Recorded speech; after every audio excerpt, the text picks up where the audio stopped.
Гагаузиянын баш касабасына Мурат Паша Түрк Кардаш касабасынан делегация мэрлан 6-сыра келер. Анталиянын касабасынын юндерчиси сайы ранее bizim регион kara toprağından zengin. Onun için çiftçilik bölümünü doğru lazım kullanma. Tarım teknolojisi çok önemli. Tarım teknolojisi çünkü çok geniş kitlelere ekonomisini koruma imkanı verir. Tarım en fazla istihdamı üreten sektör tarımdır her zaman.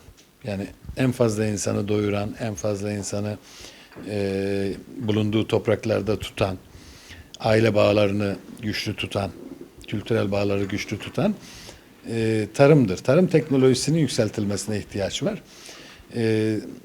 Seracılık, iklimlendirme, yılda birçok defa ürün alabilme, suyu iyi kullanma, suyu kıt imkanları iyi kullanma.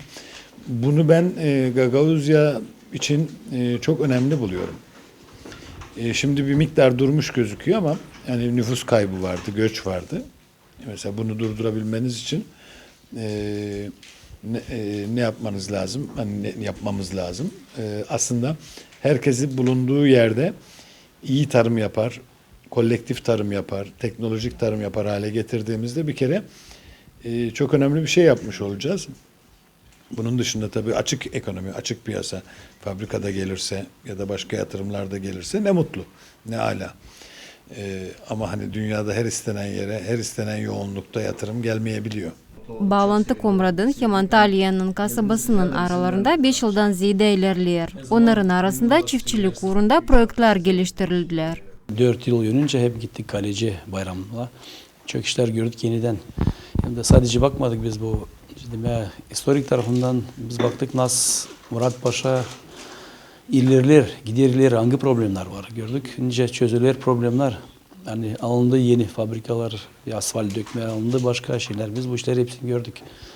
Onun ardına biz de hep çıktık makine alma bu tarafa. Sonra mı gördük Antalya'da çok seralar dolu.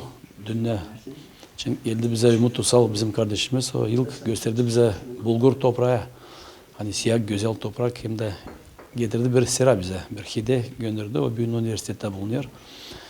Sera nerede bizim talebeler, studentler hani lazım öğrensinler önce bu işleri getirmeye. O yardımcı oldu bizim üniversitede o zaman. Bugünkü güne Gagauzya'nın baş kasabası Komrat, Türkiye Respublikası'nın 9 kasabasının kardeşlik eder. Svetlana Dimitroglu, Sergey Georgiev, Maria Kazaku, GRT Haberler.